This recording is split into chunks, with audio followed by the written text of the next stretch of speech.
দিতে চাই। আজকে আমরা ঈশ্বরের বাক্য থেকে দেখব নথলের জীবন থেকে কিছু শিক্ষা। আসুন আমরা যোহনলিখিত সুসমাচার তার 1 অধ্যায় 43 থেকে 51 পদ পর্যন্ত পাঠ করি। যোহনলিখিত সুসমাচার 1 অধ্যায় 43 থেকে 51 পদ। পর দিবস তিনি গ্যালিলে যাইতে ইচ্ছা করিলেন ও ফিলিপের দেখা পাইলেন, আর যীশু তাহাকে কহিলেন, আমার পশ্চাৎ আইসো। ফিলিপ হইতে সদার লোক, আন্দ্রিয় ও পিতর সেই নগরের লোক। ফিলিপ নতনেলের দেখা পাইলেন, আর তাহাকে কহিলেন, মসি ব্যবস্থা ও ভাববাদীগণ যাহার কথা লিখিয়াছেন, আমরা তাহার দেখা পাইয়াছি, তিনি নাসারতীয় যীশু, যোসেফের পুত্র। নতনেল তাহাকে কহিলেন, নাসারত হইতে কি উত্তম কিছু উৎপন্ন হইতে পারে? ফিলিপ তাহাকে কহিলেন, আইসো দেখো। যীশু নতনেলকে আপনার নিকটে আসিতে দেখিয়া তাহার বিষয়ে কহিলেন, ওই দেখো একজন প্রকৃত ইসরায়েলীয়, যাহার অন্তরে ছল নাই। নতনেল তাহাকে কহিলেন, আপনি কিসে আমাকে চিনিলেন? যীশু উত্তর করিয়া তাহাকে কহিলেন, ফিলিপ তোমাকে ডাকিবার পূর্বে যখন তুমি সেই ডুমুর গাছের তলে ছিলে, তখন তোমাকে দেখিয়াছিলাম। নতনেল তাহাকে উত্তর করিলেন, রব্বি, আপনি ঈশ্বরের পুত্র, আপনি ইসরায়েলের রাজা। যীশু উত্তর করিয়া তাহাকে কহিলেন, আমি যে তোমাকে বলিলাম সেই ডুমুর গাছের তলে তোমাকে দেখিয়াছিলাম, সেই জন্য কি বিশ্বাস করিলে? এ সকল হইতেও মহৎ মহৎ বিষয় দেখিবে। আর তিনি তাহাকে কহিলেন, সত্য সত্য আমি তোমাদিগকে বলিতেছি, তোমরা দেখিবে স্বর্গ খুলিয়া গিয়াছে, এবং ঈশ্বরের দূতগণ মনুষ্যপুত্রের উপর দিয়া উঠিতেছেন ও নামিতেছেন। ইহাই খ্রিস্টের সুসমাচার। আমরা এখানে দেখতে পাই প্রভু যীশু তিনি তার পরিচর্যার কাজ শুরু করেছেন। এই পৃথিবীতে তিনি এসে যখন পরিচর্যার কাজ শুরু করেন, তখন তিনি প্রথমে 12 জন শিষ্যকে বাছাই করেছিলেন। আর যখন এক এক করে শিষ্য তার অনুসারী হচ্ছিল, আর সেই সময় আমরা দেখতে পাই যে 43 পদে লেখা রয়েছে যে যীশু ফিলিপের দেখা পেলে তিনি তাকে বললেন, আমার পশ্চাৎ আইসো। যীশু তিনি যাদেরকে বেঁচেছিলেন, তিনি যাদেরকে জগৎ থেকে মনোনীত করেছিলেন তার শিষ্য হওয়ার জন্য, তাদেরকে তিনি বলেছিলেন, আমার পশ্চাৎ আইসো। যীশু ফিলিপকে বললেন, তুমি আমার পশ্চাৎ আইসো। এই একই কথা যখন পিতরকে যীশু আহ্বান করেন, তখন তিনি তাকেও বলেছিলেন এবং আন্দ্রিয়কেও বলেছিলেন, আমার পশ্চাৎ আইসো। যদি আমরা মথি তার 4 অধ্যায় 18 থেকে 20 পদ পড়ি, আর সেখানে আমরা দেখতে পাই মথিলিখিত সুসমাচার 4 অধ্যায় 18 থেকে 20 পদ। একদা তিনি গালিল সমুদ্রের তীর দিয়া বেড়াইতে বেড়াইতে দেখিলেন 2 ভ্রাতা শিমন, যাহাকে পিতর বলেন, ও তাহার ভ্রাতা আন্দ্রিয় সমুদ্রে জাল ফেলিতেছেন, কারণ তাহারা মৎস্যধারী ছিলেন। তিনি তাহাদিগকে কহিলেন, আমার পশ্চাৎ আইসো, আমি তোমাদিগকে মনুষ্যধারী করিব। আর তখনই তারা জাল পরিত্যাগ করিয়া তাহার পশ্চাৎগামী হইলেন। আমরা এখানে দেখতে পাই পিতর এবং আন্দ্রিয় তাদের দেখাবে যীশু তাদেরকেও এই একই আহ্বান করেছিলেন, আমার পশ্চাৎ আইসো। যারা যীশুর পশ্চাৎ আসতে চায়, যীশু তিনি তাদেরকে বিশেষভাবে পারদর্শী করেন, বিশেষভাবে তাদেরকে শক্তি দেন, বিশেষভাবে তিনি তাদেরকে গাইড করেন, যত্ন নেন, যেন তারা তার পশ্চাৎগামী হতে পারে। আমরা মথিকে দেখি, যখন যীশু মথিকেও ডেকেছিলেন, তখন তিনি তাকেও বলেছিলেন, তুমি আমার পশ্চাৎ আইসো। যদি আমরা লূক লিখিত সুসমাচার তার 5 অধ্যায় 27 এবং 28 পদ পড়ি। লূক লিখিত সুসমাচার 5 অধ্যায় 27 ও 28 পদ। তারপরে তিনি বাহিরে গেলেন, আর দেখিলেন লেবী নামে একজন করগ্রাহী কর গ্রহণ স্থানে বসিয়া আছেন। তিনি তাহাকে কহিলেন, আমার পশ্চাৎ আইসো। তাহাতে তিনি সকলেই পরিত্যাগ করিয়া উঠিয়া তাহার পশ্চাৎ গমন করিলেন। আমরা মথিকেও দেখি, যখন যীশু মথিকে ডাকলেন, তখন তিনি তাকেও বললেন, তুমি আমার পশ্চাতে আইসো। তখন মতি কি করেছিল? তার সমস্ত কাজকর্ম, তার যা কিছু দায়িত্ব ছিল সবকিছু, সে তার ব্যবসা বাণিজ্য কাজকর্ম সবকিছু বন্ধ করে সে যিশুর পশ্চাৎগামী হয়েছিল। আমরা পিতরকে দেখতে পাই, যখন যিশু পিতরকে ডাকলেন তখন পিতর তার নৌকা, তার জাল সবকিছু ছেড়ে যিশুর পশ্চাৎগামী হয়েছিলেন। যখন যিশু ফিলিপকে ডেকেছিলেন তুমি আমার পশ্চাৎগামী হও, তখন ফিলিপও তার সবকিছু পরিত্যাগ করে যিশুর পশ্চাৎগামী হয়েছিল। প্রিয় বিশ্বাসী, যদি আমরা প্রভুর এই রব শুনে যে প্রভু আমাকে ডাকছেন, প্রভু আমাকে আহ্বান করছেন তুমি আমার পশ্চাতে এসো, আমরা যদি তার রব না শুনি, যদি আমরা তার এই আহ্বান না পাই, আমরা কেউ তার পশ্চাৎগামী হতে পারি না। হতে পারে আমরা বিভিন্ন মাধ্যমে, বিভিন্ন ভাবে আমরা তার কাছে এসেছি, হয়তো কোনো বন্ধুর মাধ্যমে, হতে পারে কোনো প্রতিবেশীর মাধ্যমে, কোনো আত্মীয়র মাধ্যমে আমরা প্রভুর কাছে এসেছি। কিন্তু প্রিয় বিশ্বাসী, আপনি জেনে রাখুন প্রভু আপনাকে ডেকেছেন, প্রভু আপনাকে আহ্বান করেছেন, আর সেই জন্য আপনি প্রভুর পশ্চাৎগামী হতে পেরেছেন। হালেলুয়া! আপনি একটা রব আপনি পেয়েছেন আপনার হৃদয়ে, একটা আওয়াজ আপনি আপনার অন্তর উপলব্ধি করেছেন, আর সেই জন্য আপনি সমস্ত কিছু পরিত্যাগ করে আপনি তার পশ্চাৎগামী হয়েছেন। বিশ্বাসী, আপনি জেনে রাখুন প্রভুর আহ্বান ছাড়া আমরা কেউ তার কাছে আসতে পারি না। আমেন। আজকে আমরা যতজন প্রভুর কাছে এসেছি, প্রভু আমাদের সবাইকে আহ্বান করেছেন। প্রভু যেন জোরে করতালি দেন। তিনি আপনাকে ডেকেছেন, তিনি আপনাকে আহ্বান করেছেন, আর সেই জন্য আপনি তার পশ্চাৎগামী হয়েছেন।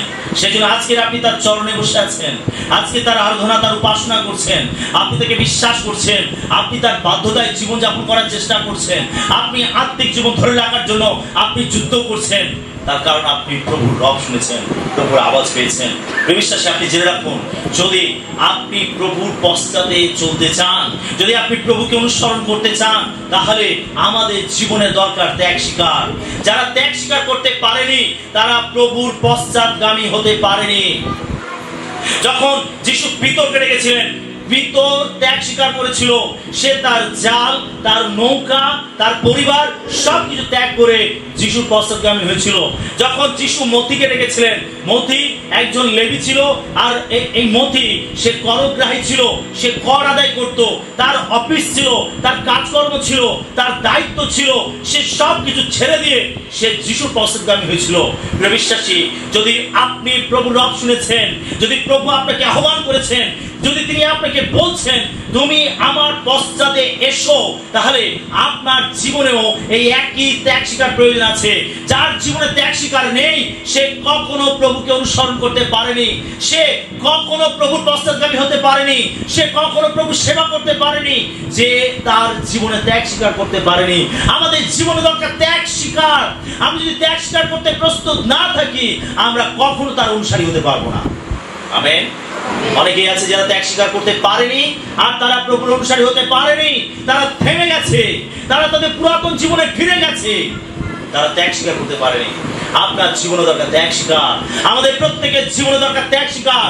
যদি প্রভু কোন বিষয় আমাদেরকে চেতনা দিচ্ছেন, যদি প্রভু আমাদের কোনো ভুল দেখাচ্ছেন, যদি প্রভু আমাদেরকে কোন বিষয় শিক্ষা দিচ্ছেন, আমাদের সেগুলোকে সংশোধন করার প্রয়োজন, আমাদের ত্যাগ স্বীকার করার প্রয়োজন আছে। এটা হলো ত্যাগ। যদি প্রভু আমার জীবনে কিছু দেখাচ্ছেন তার বাক্যের মাধ্যমে, তার শব্দের মাধ্যমে, তার আওয়াজের মাধ্যমে, যদি প্রভু আমাকে কিছু চেতনা দিচ্ছে যে তোমার জীবনে এটা ভুল আছে, তোমার জীবনে এটা সংশোধন করার প্রয়োজন আছে, তোমার জীবনে এটা ঝেড়ে ফেলার প্রয়োজন আছে, আমাদের জীবনে ত্যাগ স্বীকার করার প্রয়োজন আছে। আমেন। এটা হলো এক ধরনের ত্যাগ, এক ধরনের ত্যাগ। যদি আমরা ত্যাগ স্বীকার করতে প্রস্তুত না থাকি, আমরা কেউ তার পশ্চাৎগামী হতে পারবো না। আমেন। আমরা ফিলিপকে দেখি প্রভু যিশু বলেছেন আমার পশ্চাতে এসো। ফিলিপ যিশু পশ্চাৎগামী হয়েছিল। তিনি পিতরকে ডেকেছিলেন আমার পশ্চাতে এসো, পিতর যিশু পশ্চাৎগামী হয়েছিল। তিনি আন্দ্রিয়কে ডেকেছিলেন, আন্দ্রিয় যিশু পশ্চাৎগামী হয়েছিল। তিনি মতিকে ডেকেছিলেন, মতিও যিশু পশ্চাৎগামী হয়েছিল। প্রিয় বিশ্বাসী, প্রভু যদি আমাকে আপনাকে বলছেন আমার পশ্চাতে এসো, তাহলে আমাদেরকে তার পশ্চাৎগামী হতে হবে। আর যদি আমরা তার পশ্চাৎগামী হতে চাই, তাহলে আমাদের জীবনে ত্যাগ স্বীকার করা প্রয়োজন আছে। আমেন। হালেলুয়া। আমরা দেখি যে যখন যিশু ফিলিপকে ডাকলেন, ফিলিপ যখন যিশুর সন্ধান পেল, যিশুর পরিচয় পেল, যিশুর পশ্চাৎগামী হলো, যিশুর স্বাদ পেল, বলা যেতে পারে যিশুর স্বাদ পেল। যিশুর একটি স্বাদ আছে, কি আছে তো? হ্যাঁ আছে তো, হ্যাঁ কি না? ঈশ্বর কি বলছেন? গীত সংহিতা 34:8 পদে, আস্বাদন করিয়া দেখো সদা প্রভু মঙ্গলময়। তার মানে ঈশ্বরের একটা স্বাদ আছে, যিশুর একটা স্বাদ আছে। আর যারা সেই স্বাদ পেয়েছে, যারা তাকে চেকে মেকে দেখেছে, তারা মজেছে। আমেন। সেটা গানের লেখক গান বেঁধেছে কি, এ প্রেম যে পেয়েছে সেই মজেছে, কিছু নাই চায়। যারা যিশুর স্বাদ পেয়েছে তারা জানে সেই স্বাদের মর্ম কি। ফিলিপ যিশুর স্বাদ পেয়েছে, যিশুর সঙ্গে তার পরিচয় হয়েছে, সে যিশুকে জানতে পেরেছে। আর এখন সে কি করছে? সেই স্বাদ অন্যকে বিলাচ্ছে। সে গিয়ে নথনেলকে জানাচ্ছে, নথনেল এসো, আমি মসিহের দেখা পেয়েছি, তুমি একবার এসো আর তাকে দেখো, তুমি একবার তাকে চেকে মেকে দেখো। ফিলিপ নথনেলকে গিয়ে এই সংবাদ দিচ্ছে কি, তাই তো? আমরা জনলিখিত সুসমাচার 1 অধ্যায় আমরা যে অংশটি পাঠ করেছি, 44 পদে লেখা রয়েছে, ফিলিপ বইতে সদালো, আন্দ্রিয় পিত সেই নগরে লোক, ফিলিপ নথনেলের দেখা পাইলেন আর তাহাকে কহিলেন, মসির ব্যবস্থায় ও ভাববাদী গণ যাহার কথা লিখিয়াছেন, আমরা তাহার দেখা পাইয়াছি, তিনি নাসরতীয় যিশু, যোসেফের পুত্র। আমেন। বিশ্বাসী, যদি আপনি খুব গভীরভাবে চিন্তা করেন, অ্যাকচুয়ালি এখানে ফিলিপ কি বলতে চাইছিল, নথনেলকে কি বলতে চাইছিল?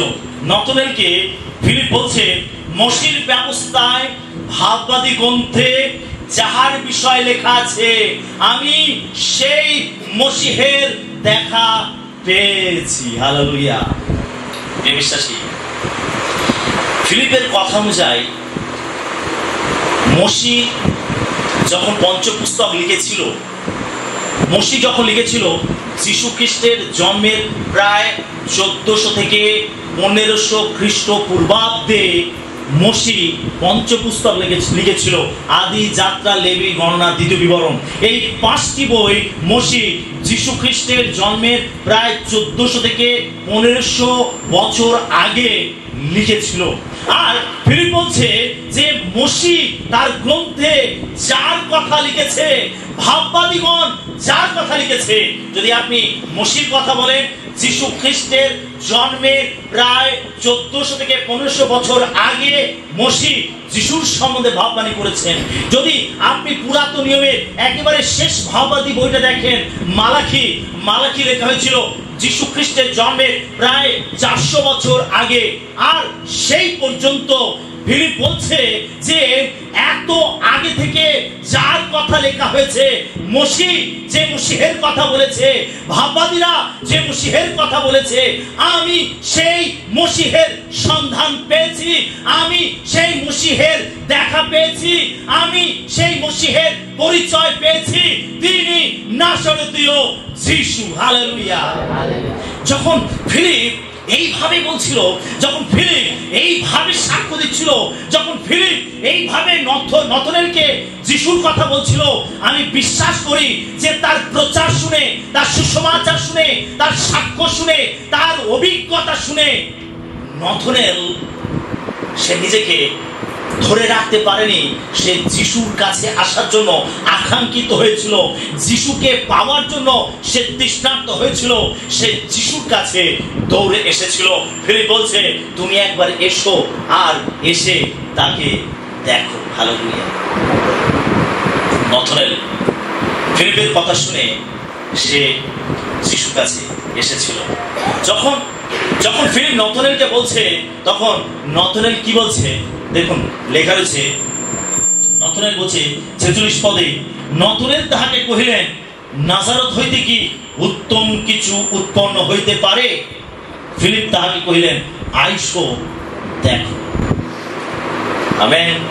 ফিলিপ এতটা নিশ্চিত ছিল যে যদি নথনের একবার যিশুর কাছে আসে, যদি একবার যিশুর সঙ্গে তার পরিচয় হয়, একবার যদি সে যিশুর স্বাদ পায়, যদি একবার সে যিশুকে চেকে মেকে দেখে, তাহলে সে বিশ্বাস করতে বাধ্য, সে পরিচয় পেতে বাধ্য, তার জীবন পরিবর্তন হতে বাধ্য, সে যিশুর কাছে নিজের জীবন সঁপে দিতে বাধ্য, সে যিশুর অনুসারী হতে বাধ্য। হালেলুয়া।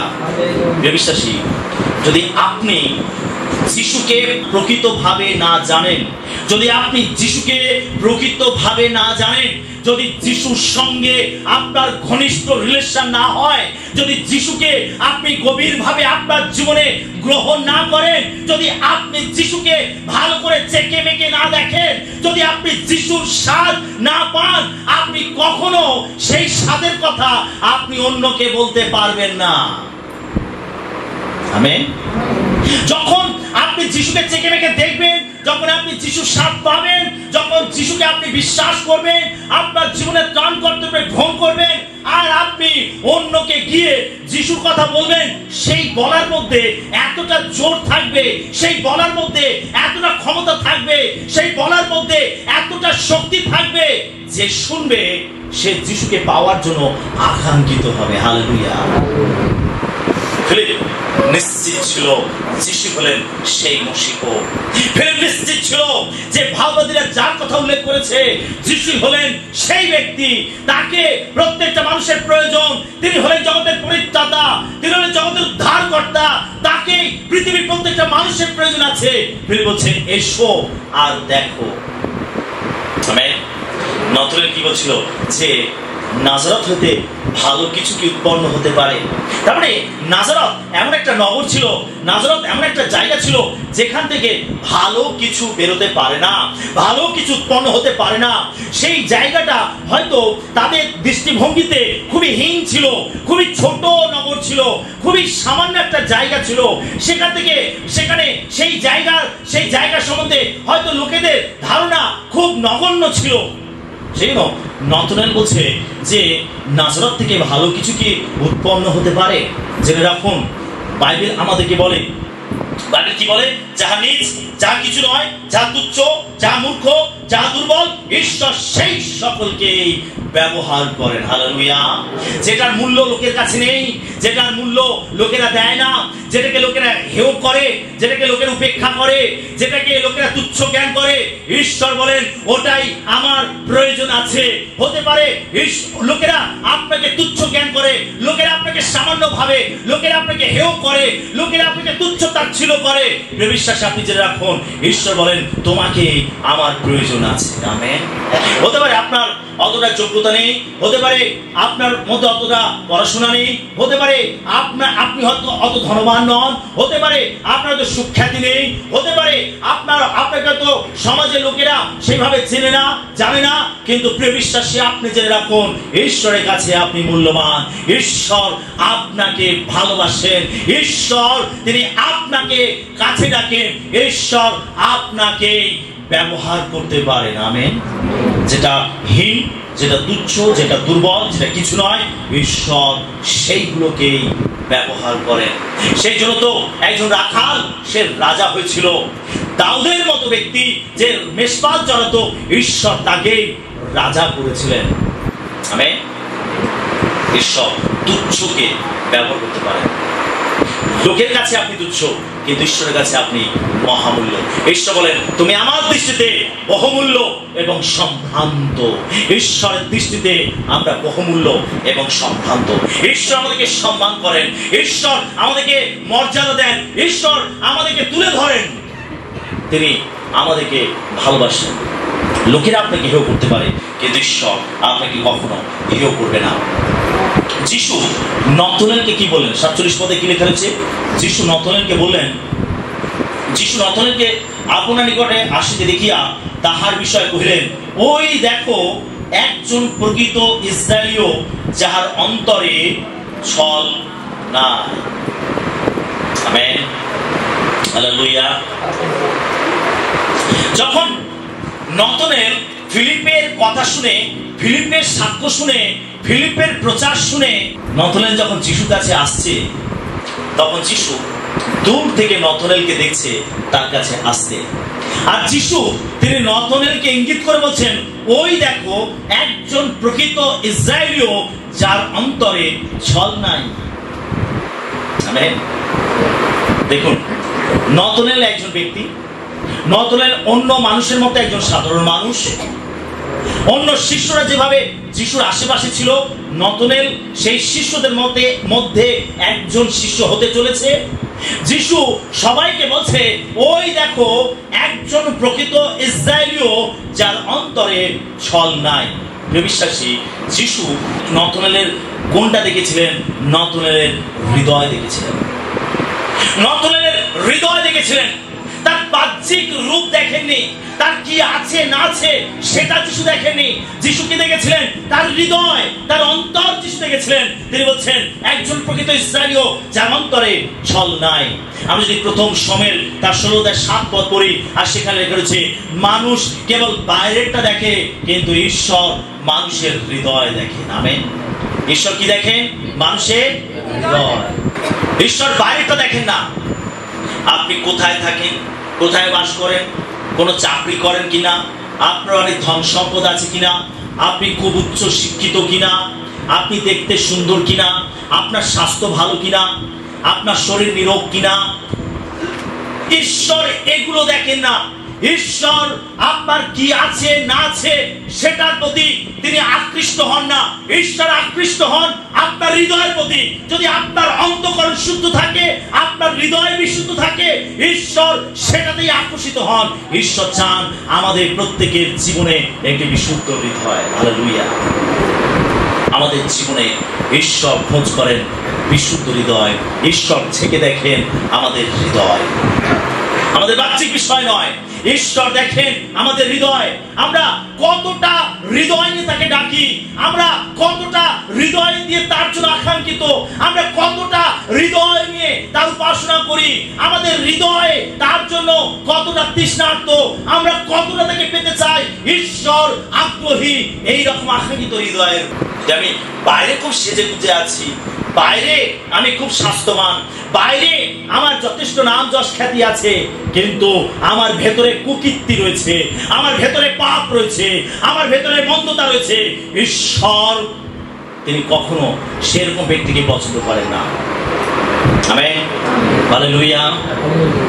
সেই ঈশ্বরের কাছে মূল্যবান হলো আমাদের হৃদয়, আমাদের হৃদয়। শুনো, বাইবেল কি বলে? তোমার সমস্ত রক্ষণীয় অপেক্ষা তুমি নিজ হৃদয় রক্ষা করো, কেন তাহা হইতে জীবনের উদ্গম হয়। আমেন। সবকিছু রক্ষা করার আগে সেই জন্য আমাদের হৃদয়কে রক্ষা করতে হবে। সবকিছু রক্ষা করার আগে আমরা রক্ষা করতে চাই আমাদের ঘর, আমাদের সম্পত্তি, আমরা রক্ষা করতে চাই আমাদের চাকরি, ব্যবসা বাণিজ্য, আমরা রক্ষা করতে চাই আমাদের নাম যশ খ্যাতি, আমাদের পরিচিতি, আমরা বাহ্যিক বিষয়কে রক্ষা করতে চাই, আমরা বাহ্যিক বিষয়কে মূল্য দিয়ে থাকি, কিন্তু আমরা আমাদের হৃদয়কে রক্ষা করি না, আমরা আমাদের হৃদয়কে মূল্য দেই না। আমরা আমাদের হৃদয় যে ঈশ্বর চান সেই হৃদয়কে আমরা যত্ন নেই না। কিন্তু ঈশ্বর বলেন, তার বাক্যে তিনি বলেন, তুমি সবকিছু রক্ষা করার আগে তোমার হৃদয় রক্ষা করো, কেন হৃদয় থেকে তোমার জীবনের উদ্গম হয়। এই হৃদয় ঈশ্বরের কাছে মূল্যবান। এই হৃদয় থেকে আপনার জীবনে আশীর্বাদ আসে, এই হৃদয় থেকে আপনি অনন্ত জীবনে প্রবেশ করতে পারেন, এই হৃদয় থেকে আপনি ঈশ্বরের সান্নিধ্য লাভ করতে পারেন। এই হৃদয় ঈশ্বরের কাছে মূল্যবান। সেই জন্য সবকিছু রক্ষা করার আগে আমাদের হৃদয়কে আগে রক্ষা করতে হবে। আমেন। হালেলুয়া। এমন কিছু করবেন না যেটা প্রভাব আপনার হৃদয় করে। আপনি এমন কিছু আচরণ করবেন না যেটা প্রভাব আপনার হৃদয় করে। আপনি এমন কিছু কথাবার্তা বলবেন না যেটা প্রভাব আপনার হৃদয় করে। আপনি এমন কোন পাপের মধ্যে জড়িত হবেন না যেটা প্রভাব আপনার হৃদয় করে এবং ঈশ্বরের কাছে আপনি অগ্রাহ্য হন, অবিবেচিত হন, ঈশ্বরের কাছে অমনোনীত হন, ঈশ্বরের কাছে অপছন্দের ব্যক্তি হন। ঈশ্বরের কাছে যাতে আপনি প্রীতির পাত্র হতে পারেন, সেই জন্য আপনার হৃদয়কে যত্ন নিতে হবে। আমেন। হালেলুয়া। যখন নতনেল যিশুর কাছে আসছিল, তখন যিশু বলছেন, ওই দেখো একজন প্রকৃত ইসরায়েলীয় যার অন্তরে ছল না। আমেন। 48 পদে দেখুন কি বলছে নতনেল তাহাকে কহিলেন, আপনি কিসে আমাকে চিনিলেন? যিশু উত্তর করিয়া তাহাকে কহিলেন, ফিলিপ, তোমাকে ডাকিবার পূর্বে যখন তুমি সেই ডুমুর গাছের তলে ছিলে তখন তোমাকে দেখিয়াছিলাম। যিশু কি বলছে নতনেলকে? যখন নতনেল যিশুর কাছে আসলো তখন নতনেলকে ইঙ্গিত করে যিশু কি বলছেন?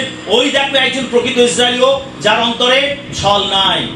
নতনেল যখন এই কথাটা শুনলো, যিশু তার নাম ধরে ডাকছেন, যিশু তার হৃদয়ের কথা বলছেন, যিশু তার জীবনের কথা বলছেন। যেন যিশু এমন ভাবে বলছেন যে নতনেলের সঙ্গে এর আগে সাক্ষাৎ হয়েছে, পরিচয় হয়েছে, নতনেলের সঙ্গে তার অনেক ঘনিষ্ঠ সম্পর্ক রয়েছে। যিশু এমন ভাবে নতনেলের পরিচয় দিচ্ছে, কিন্তু আসলে এটা তাদের প্রথম সাক্ষাৎ। আসলে প্রথমবার নতনেল যিশুর কাছে এসেছে এবং যিশুর সঙ্গে তার পরিচয় হচ্ছে, কিন্তু যিশু এমন ভাবে বলছে নতনেল সম্বন্ধে যেন তার সঙ্গে দীর্ঘদিনের একটা পরিচয় রয়েছে, যেন দীর্ঘদিনের একটা পরিচয় রয়েছে। প্রিয় বিশ্বাসী, যখন নতনেল যিশুর কাছে আসলো তখন নতনেলের ইচ্ছা হলো জানতে, প্রভু আপনি কিসে আমাকে জানলেন? কিভাবে আপনি আমাকে জানলেন? আপনি দেখছি আমার নাম জানেন, আমি দেখছি আপনি আমার হৃদয় দেখছেন। তখন যিশু কি বলছেন? যিশু বলছেন, তুমি ফিলিপ তোমাকে ডাকবার আগে তুমি যখন ডুমুর গাছের তলায় বসেছিলে তখন আমি তোমাকে দেখেছি। Amen, hallelujah. যিশুর মধ্যে জানতে হবে জ্ঞানের বাক্য ছিল। এটা হচ্ছে জ্ঞানের বাক্যের পরিচয়। পবিত্র আত্মার একটা দান কি জ্ঞানের বাক্য প্রাপ্ত হওয়া। জ্ঞানের বাক্য মানে যিশু তার জ্ঞানের দ্বারা তিনি নতনেলকে দেখেছিলেন। তিনি সেই দৃষ্টিভঙ্গিতে তিনি বলছেন, তুমি যখন ডুমুর গাছের তলায় বসেছিলে আমি তখন তোমাকে দেখেছিলাম। বিশ্বাসী, যদি আমরা যিশুর এই কথার একটু গভীরে যাই তাহলে বিষয়টা আমাদের বুঝতে আরো সুবিধা হবে। বলা যেতে পারে ঈশ্বর আমাদের সকলকে চেনেন। আমেন, আমরা বিশ্বাস করি ঈশ্বর আমাদের সকলকে চেনেন। আমরা এখানে যতজন রয়েছি ঈশ্বর আমাদের সকলকেই চেনেন। ঈশ্বর পৃথিবীর প্রত্যেকটা মানুষকে তিনি চেনেন, আমরা বিশ্বাস করি। আমেন। ঈশ্বর তো থাকে স্বর্গে, ঈশ্বর তো থাকেন স্বর্গে, ঈশ্বরকে তো আমরা কেউ চোখে দেখিনি, কিন্তু ঈশ্বর আমাদের সকলকে ভালো করে জানেন। তিনি আপনাকে জানেন, তিনি আপনার নাম জানেন, আপনি কোথায় থাকেন তিনি জানেন, আপনি কি করেন ঈশ্বর জানেন, আপনার জীবনযাপন কেমন ঈশ্বর জানেন, আপনি কি দুঃখ ব্যথা কষ্টেতে রয়েছেন ঈশ্বর জানেন, আপনার জীবনে ভালো দিক ঈশ্বর জানেন, আপনার জীবনে খারাপ দিক ঈশ্বর জানেন, আপনার প্রত্যেকটা প্রার্থনা ঈশ্বর জানেন। ঈশ্বর আপনাকে ভালো করে জানেন। হালেলুয়া। যখন নতনেল যিশুর কাছে আসছিল তখন যখন যিশু তার সম্বন্ধে বলছিলেন তখন নতনেল বলছে, আপনি কি করে আমাকে জানলেন? যিশু বলছে, তুমি যখন ডুমুর গাছের তলায় বসেছিলে আমি তখন তোমাকে দেখেছিলাম। আমেন। ঈশ্বর আমাদের ভালো করে জানেন। আমরা হয়তো তাকে চিনতে পারি না, কিন্তু তিনি আমাদের প্রত্যেককে চেনেন। ঈশ্বর আমাদের আকৃতি, আমাদের নাম, তিনি সব কিছু জানেন।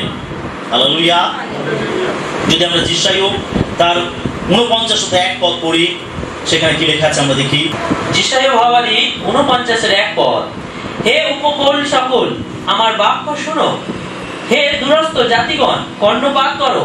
সদাপ্রভু গর্ভবতী আমাকে ডাকিয়াছেন, মাতার উদর হইতে আমার নাম উল্লেখ করিয়াছেন।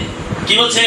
ঈশ্বর বলছেন, তুমি যখন মায়ের গর্ভে ছিলে, তুমি যখন ভূমিষ্ঠ হওনি, তখন থেকে আমি তোমাকে জানি। Hallelujah, hallelujah. ঈশ্বর বলছেন, তুমি যখন মায়ের জঠরে ছিলে, তুমি যখন পৃথিবীতে আসনি, আমি তখন থেকে তোমাকে জানি, আমি তোমার নামও জানি। ঈশ্বর আমাদের প্রত্যেককে জানেন। আজকে আপনি হয়তো হতাশগ্রস্ত হচ্ছেন, ভেঙে পড়ছেন,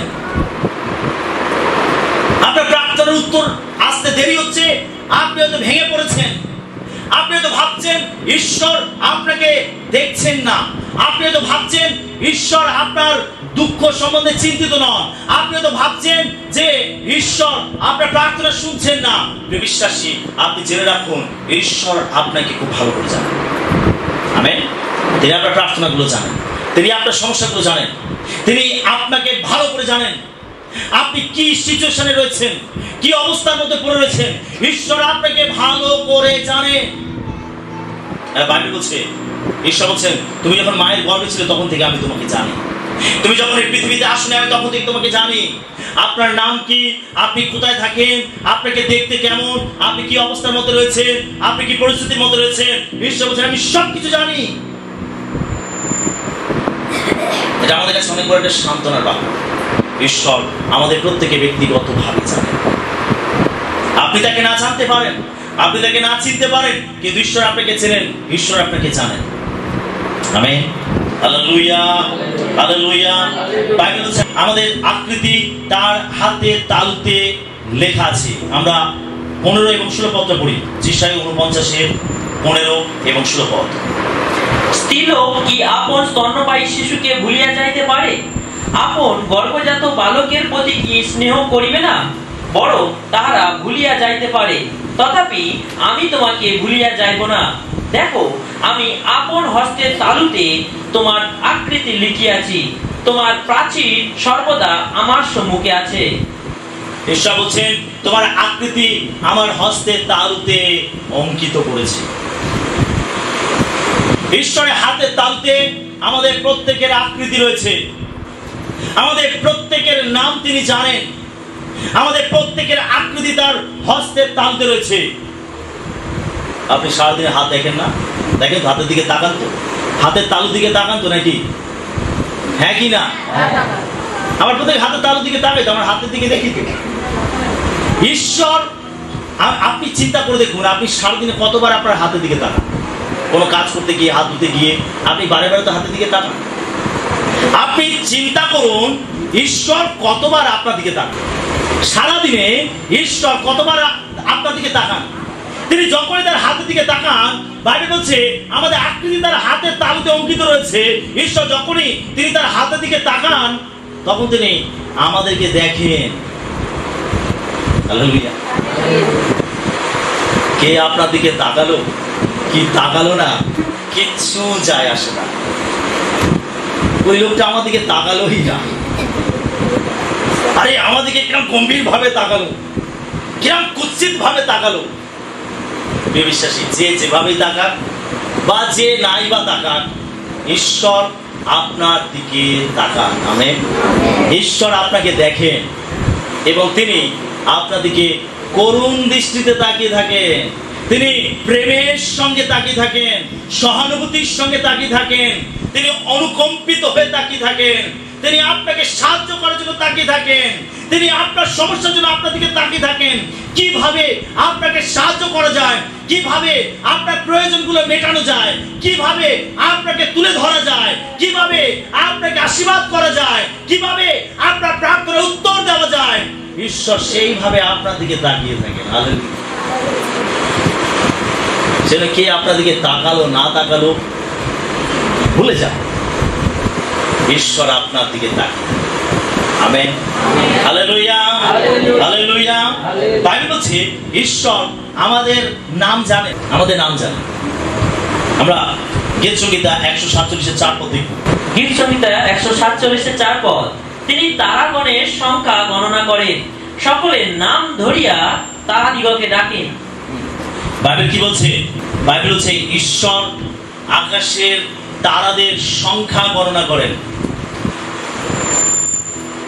আজকে রাতে বাড়িতে যাবেন আর আকাশের দিকে তাকাবেন আর আকাশে কটা তারা আছে গুনবেন।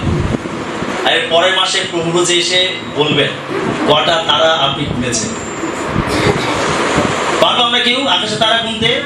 না, এটা আমাদের পক্ষে সম্ভব না। কিন্তু বাইবেল কি বলছে? ঈশ্বর তিনি তারাদের সংখ্যা গণনা করেন এবং তিনি তার নাম ধরে ডাকেন। যদি ঈশ্বর আকাশের তারাদের সংখ্যা গণনা করতে পারেন, ঈশ্বর যদি তাদের নাম ধরে ডাকতে পারেন, তাহলে ঈশ্বর আমাদের প্রত্যেককে তিনি ব্যক্তিগতভাবে চেনেন। তিনি আমাদের প্রত্যেকের নাম জানেন, আমাদের প্রত্যেকের নাম জানেন। সেই জন্য যিশু যখন এই পৃথিবীতে ছিলেন, তখন তিনি ঈশ্বরের পরাক্রমকে, ঈশ্বরের মহিমাকে তিনি প্রকাশ করেছিলেন। যিশু কি বলছেন? আমি আমার পিতাকে যা করতে দেখি আমি তাই করি, আমি আমার পিতাকে যা বলতে শুনি আমি তাই বলি। যিশু তিনি পিতাকে প্রকাশ করতে পৃথিবীতে এসেছিলেন, পিতা, স্বর্গের পিতা, যিনি আকাশের তারাদের সংখ্যা গণনা করেন, যিনি তাদের নাম ধরে ডাকেন, বিশ্বাসী সেই ঈশ্বর যখন মানুষের রূপ নিয়ে পৃথিবীতে আসলেন, যাকে আমরা বলি যিশু, তাহলে তিনি কি নথনেলকে জানবেন না? আমেন। যখন নথনেল তার কাছে আসছিল, তখন যিশু বলছেন, ওই দেখো একজন প্রকৃত ইসরায়েল, যার অন্তরে ছল নাই। যিশু নথনেলকে ভালো করে জানতেন। বলছে, আপনি কি করে আমাকে জানলেন? যিশু বলছেন, তুমি যখন ডুমুর গাছের তলায় বসেছিলে, তখন আমি তোমাকে দেখেছিলাম। তারপরে নথনেল কি করছিল?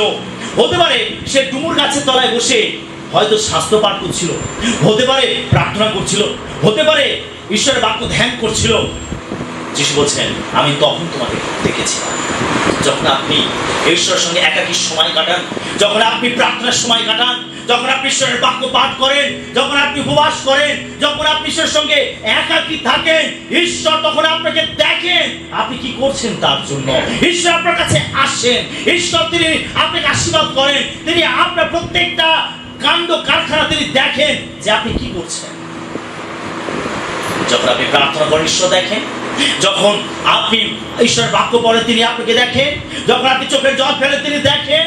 যখন আপনি তার বাক্য ধ্যান করেন, তিনি আপনাকে দেখেন।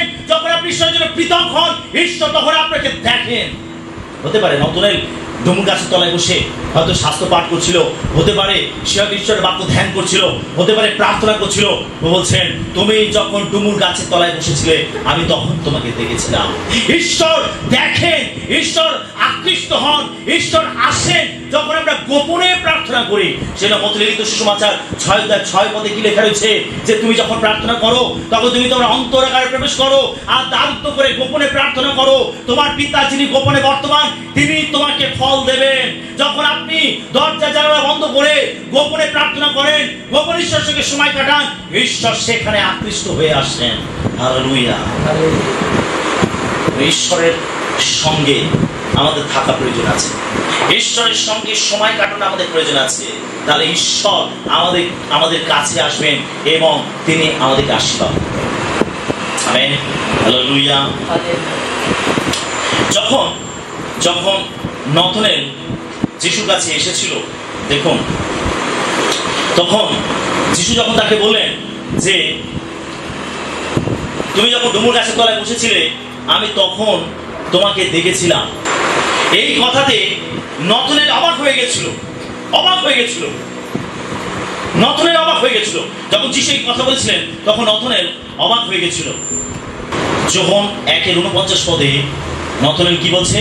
নথনেল বলছে, নথনেল তাহাকে উত্তর করিলেন, রব্বি, আপনি ঈশ্বরের পুত্র, আপনি ইসরায়েলের রাজা। যখন নথনেল যিশুর পরিচয় পেল, কেননা ফিলিপ তাকে বলেছিল তুমি এসো আর তাকে এসে একবার দেখো। নথনেল যখন যিশুকে দেখলেন, যখন তার সঙ্গে তার পরিচয় হলো, তখন নথনেল অবাক হয়ে গেল। এমন ঘটনা ঘটলো যে নথনেল অবাক হয়ে গেল। বিশ্বাসী, আপনি যখন যিশুর কাছে আসবেন, কারোর কথা শুনে কেউ হয়তো আপনাকে প্রেরণা দিয়েছে, কেউ হয়তো আপনাকে সাক্ষ্য দিয়েছে।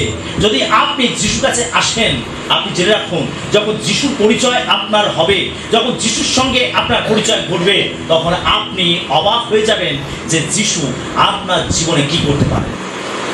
যিশুর অলৌকিক কাজ থেকে, যিশুর আশীর্বাদ পেয়ে, যিশুর পরিচর্যা পেয়ে আপনি অবাক হয়ে যাবেন। তার বাক্য, তার প্রেম, তার উপস্থিতি, তার ভালোবাসা আপনাকে মুগ্ধ করে দেবে।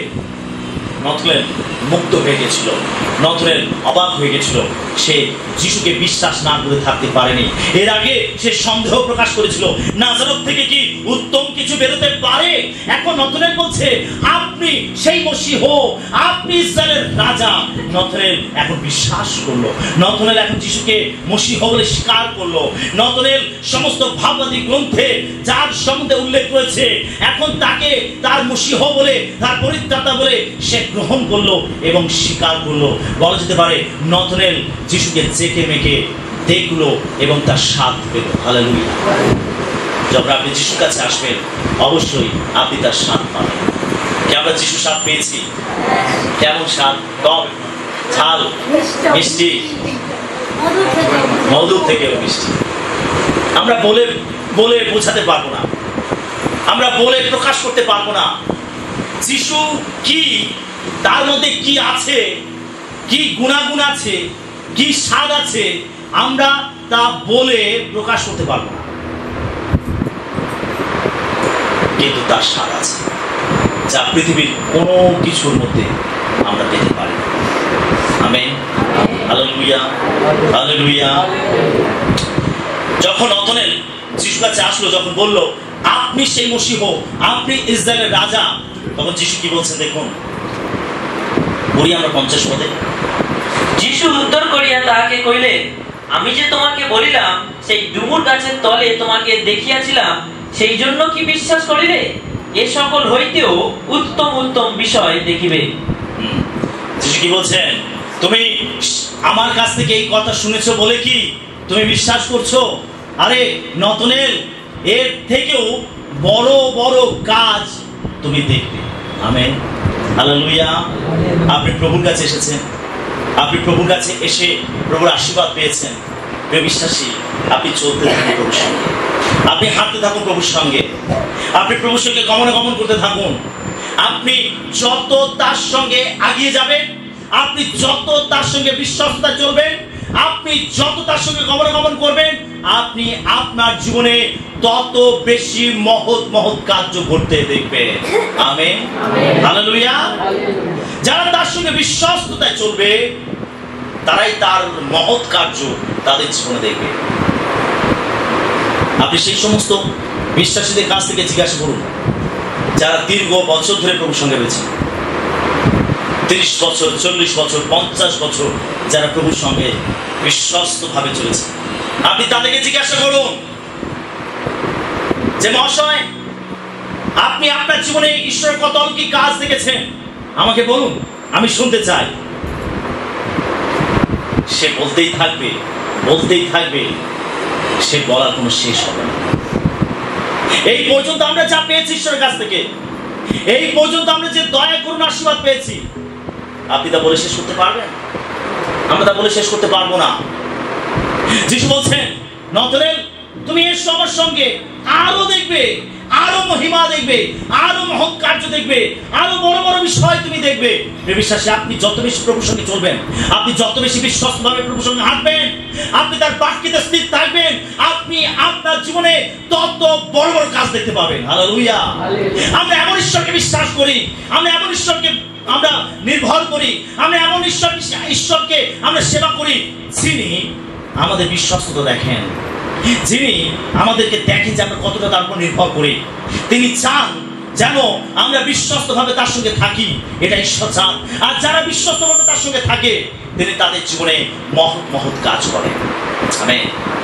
আপনি বিশ্বস্তভাবে প্রভুর সঙ্গে চলুন, ধার্মিকতা প্রভুর সঙ্গে চলুন, বাধ্যতা প্রভুর সঙ্গে চলুন। আপনি প্রভুর সঙ্গে দাঁড়িয়ে থাকুন, টিকে থাকুন, লড়াই করুন। দেখবেন আপনি আপনার জীবনে ঈশ্বরের মহৎ মহৎ কাজ দেখবেন। আপনি দেখবেন আর অবাক হয়ে যাবেন, আরে এটা তো হবার ছিল না, আর এটা তো সম্ভব ছিল না, এটা কিভাবে হলো? আরে প্রভু ওটা করবেন, প্রভু আপনার জীবনে মহৎ কাজ করবেন। আপনি যত বিশ্বস্তভাবে প্রভুর সঙ্গে হাঁটবেন। আমেন। কি আমরা দেখতে চাই প্রভুর মহৎ কাজ আমাদের জীবনে? হালেলুয়া। কি করতে হবে তার জন্য? আমাদের প্রভুর সঙ্গে বিশ্বস্তভাবে চলতে হবে। Amen, hallelujah. যিশু বলছেন 51 পদে লেখা রয়েছে, পড়ি কি বলছেন 51 পদে? আর তিনি তাহাকে কইলেন, সত্য সত্য আমি তোমাদিগকে বলিতেছি, তোমরা দেখিবে স্বর্গ খুলিয়া গিয়াছে, এবং ঈশ্বরের দূতগণ মনুষ্যপুত্রের উপর দিয়া উঠিতেছে ও নামিতেছে। বলছে দেখতে পাবে স্বর্গ খুলে গেছে, দেখতে পাবে স্বর্গের দূতেরা যে মনুষ্যপুত্রের উপর দিয়ে উঠছে আর নামছে। এই দর্শনটা আমরা দেখতে পাই যে আদি পুস্তক তার 28 অধ্যায় 12 পদে যা করতেছিল। আদি পুস্তক 28 অধ্যায় 12 পদ। পরে তিনি স্বপ্ন দেখিলেন, আর দেখো পৃথিবীর উপরে এক সিঁড়ি স্থাপিত, তাহার মস্তক গগনস্পর্শী, আর দেখো তাহা দিয়া ঈশ্বরের দূতগণ উঠিতেছেন ও নামিতেছেন। যখন যাকব তার বাবাকে ঠকিয়ে, তার ভাইকে ঠকিয়ে যখন মামার বাড়িতে পালিয়ে যাচ্ছিল, আর এরকম সময় সে যখন বৈথেলে এসে উপস্থিত হয়েছিল, আর সেইখানে সে একটা পাথরকে বালিশ বানিয়ে সেখানে মাথা রেখে ঘুমিয়ে পড়েছিল, আর সেখানে প্রভু তাকে দর্শন দিয়েছিলেন। তিনি দর্শন পেয়েছিলেন। দেখছেন একটা বৃহৎ সিঁড়ি স্বর্গ থেকে আর পৃথিবী পর্যন্ত, সেই সিঁড়িটা নামানো রয়েছে, আর সেই সিঁড়ি থেকে স্বর্গের দূতেরা ওঠা নামা করছে। তারপরে যাকবের ঘুম ভেঙে গেছিল, আর যাকব বলেছিল, আরে আমি জানতাম না প্রভু এখানে আছেন। বিশ্বাসী, এর মানে হলো যিশু বলছেন, তিনি নথনিকে বলছেন, তিনি বলছেন তুমি দেখতে পাবে যে মনুষ্য পুত্রের উপর দিয়ে স্বর্গের দূতেরা উঠিতেছেন এবং নামিতেছেন। আমেন। যিশু তিনি নিজেকে একটি সিঁড়ির সঙ্গে তুলনা করেছেন। তিনি নিজেকে একটি সিঁড়ির সঙ্গে তুলনা করেছেন। এটা এমন একটা সিঁড়ি যা স্বর্গ থেকে পৃথিবী পর্যন্ত ব্যাপ্ত। এটা এমনই একটা সিঁড়ি যে সিঁড়ি থেকে আমাদের প্রত্যেককে স্বর্গে যেতে হবে। ওই সিঁড়ির উপর থেকে চড়ে আমাদেরকে স্বর্গে যেতে হবে। সেই সিঁড়ি হলো ক্রুশ। সেই সিঁড়ি হলো ক্রুশ, যে ক্রুশের মাধ্যমে প্রভু যিশু ঈশ্বরের সঙ্গে আমাদের মতো পাপী দাবী মানুষকে তিনি সন্ধি করে দিয়েছেন, তিনি মিলন করে দিয়েছেন, তিনি যোগ করে দিয়েছেন। আমরা যোগ্য ছিলাম না স্বর্গে যাওয়ার, আমরা যোগ্য ছিলাম না অনন্ত জীবনে প্রবেশ করার, কিন্তু প্রভু যীশু খ্রিস্ট তিনি ক্রুশের উপরে মৃত্যুবরণ করে তিনি আমাকে আপনাকে ঈশ্বরের সঙ্গে মিলন করে দিয়েছেন, সন্ধি করে দিয়েছেন, আমাদেরকে স্বর্গে যাওয়ার অধিকার দিয়েছেন। যিশুই হলেন সেই সিঁড়ি। যিশু তার মৃত্যুর মাধ্যমে সেই সিঁড়িকে প্রস্তুত করেছেন। তাই যিশু বলেন, যে আমাকে বিশ্বাস করবে সে মরলেও জীবিত থাকবে। হালেলুয়া। যে তাকে বিশ্বাস করবে, তিনি বলছেন সে পাপের ক্ষমা পাবে, সে পরিত্রাণ পাবে, সে নতুন জীবন লাভ করবে। কেন? আমি তা দেওয়ার জন্য আমি এই জগতে এসেছি এবং আমি আমার জীবন দিয়ে সেই সিঁড়িকে আমি প্রস্তুত করেছি। যিশু হলেন সেই সিঁড়ি, ক্রুশ হলো সেই সিঁড়ি যে ক্রুশেতে যিশু মৃত্যুবরণ করেছেন। যিশু এখানে নিজেকে মনুষ্যপুত্র বলে উল্লেখ করেছেন। মনুষ্যপুত্র কি বলেছেন? মনুষ্যপুত্র। কি বলছেন এখানে? এখন বদলে লেখা রয়েছে, আর তিনি তাকে কহিলেন, সত্য সত্য আমি তোমাদেরকে বলিতেছি, তোমরা দেখিবে স্বর্গ খুলিয়া গিয়াছে এবং ঈশ্বরের দূতগণ মনুষ্যপুত্রের উপর দিয়া উঠিতেছেন এবং নামিতেছেন। যিশু নিজেকে মনুষ্যপুত্র বলেছেন। এই মনুষ্যপুত্র সম্বন্ধে দানিয়েল তিনি দর্শন লাভ করেছিলেন। তিনি বলছেন, আমি স্বর্গের এক দর্শন দেখেছি, আর আমি দেখেছি যে মনুষ্যপুত্রের মতো একজন ব্যক্তি তিনি আসলেন আর সিংহাসনে বসলেন, আর সমস্ত কর্তৃত্ব তাকে দেওয়া হলো। অর্থাৎ যিশু এই পৃথিবীতে আসবার আগে পুরাতন নিয়মে তিনি ছিলেন, আর দানিয়েল তাকে দর্শন লাভ করেছিলেন, আর সেখানে তিনি যিশুকে দেখেছিলেন। দানিয়েল যিশুকে দেখেছিলেন এবং যিশুকে তিনি মনুষ্যপুত্রের সঙ্গে তুলনা করেছেন। যিশু নতুন নিয়মে নিজেকে মনুষ্যপুত্র বলে উল্লেখ করেছেন। তিনি মসীহ, তিনি ঈশ্বর তো নয় ঈশ্বর, কিন্তু তার সত্ত্বেও তিনি নিজেকে মনুষ্যপুত্র বলে উল্লেখ করেছেন। তিনি মানুষকে ভালোবেসেছেন, তিনি মানুষের দেহ ধারণ করেছেন, তিনি মানুষের মতো আকারে প্রকারে তিনি দেহ ধারণ করে তিনি জীবনযাপন করেছেন। তিনি মানুষের দেহ ধারণ করে তিনি মানুষের দুঃখ, ব্যথা, কষ্ট, সমস্যা নিজের উপরে তুলে বহন করেছেন। আর সেই জন্য যিশু তিনি নিজেকে মনুষ্যপুত্র বলে উল্লেখ করেছেন। হালেলুয়া। এই শব্দটা তার কাছে খুব প্রিয় শব্দ। তিনি ভালোবাসতেন, পছন্দ করতেন নিজেকে মনুষ্যপুত্র বলতে। তিনি ঈশ্বর ছিলেন, তিনি মসীহ ছিলেন, তিনি পরিত্রাতা ছিলেন, কিন্তু তার সঙ্গে সঙ্গে তিনি একজন মানুষও ছিলেন। তিনি মানুষ হয়ে এই পৃথিবীতে এসেছিলেন, যেন মানুষ হয়ে জন্মে, যেন মানুষের দুঃখ ব্যথা কষ্ট তিনি মানুষ হয়ে বহন করতে পারেন। ঈশ্বর যখন স্বর্গে ছিলেন, তখন যখন যিশু এই পৃথিবীতে আসেনি, তখন ঈশ্বর তিনি মানুষের দুঃখ ব্যথা কষ্ট তিনি নিজের উপরে তুলে নিতে পারেননি। তাকে তুলে নেবার জন্য মানুষ হতে হয়েছিল। তাই যিশু নিজেকে মনুষ্যপুত্র বলে উল্লেখ করেছেন। তিনি মানুষ হয়েছেন। কল্পনা করি, আমরা ভাবি তিনি আমার মতো, আপনার মতো মানুষ হয়েছিলেন, রক্ত মাংসের দেহ ধারণ করেছিলেন। যিনি সর্বশক্তিমান, যিনি সবকিছুর সৃষ্টিকর্তা, তিনি মানুষ হয়েছিলেন, আমার আপনার মতো মানুষের দেহ ধারণ করেছিলেন, যেন তিনি আমাদের দুঃখ কষ্ট ব্যথাকে তিনি উপলব্ধি করতে পারেন, তিনি বুঝতে পারেন। আমেন। Hallelujah, hallelujah. নথনেল যিশুর কাছে এসেছিল এবং যিশুর পরিচয় পেয়েছিল। যিশু নথনেলের মাধ্যমে তিনি এই নিগুড় শিক্ষাগুলো তিনি দান করেছিলেন। আসুন বিশ্বাসী, আমরা যিশু পশ্চাৎগামী করি, প্রভুতে বিশ্বস্তভাবে চলি, যেন আমরা আমাদের জীবনে তার মহৎ মহৎ কাজ দেখতে পাই। আমেন। যদি আমরা টিকে থাকি, আমরা স্থির থাকি, বিশ্বস্তভাবে চলি, অবশ্যই আমরা এই পর্যন্ত যা অলৌকিক কাজ দেখেছি, আগামী দিনে আমরা তার আরো মহৎ মহৎ অলৌকিক কাজ দেখতে চলেছি। হালেলুয়া। আপনি আপনার জীবনে মহৎ কাজ দেখবেন, আপনি আপনার জীবনে অনেক অলৌকিক কাজ দেখবেন, পরাক্রমের কাজ দেখবেন, আপনি যদি বিশ্বস্তভাবে প্রভুর সঙ্গে চলেন। আমেন। বিশ্বতার বাক্যে আমাদের সবাইকে আশীর্বাদ। জয় যিশু।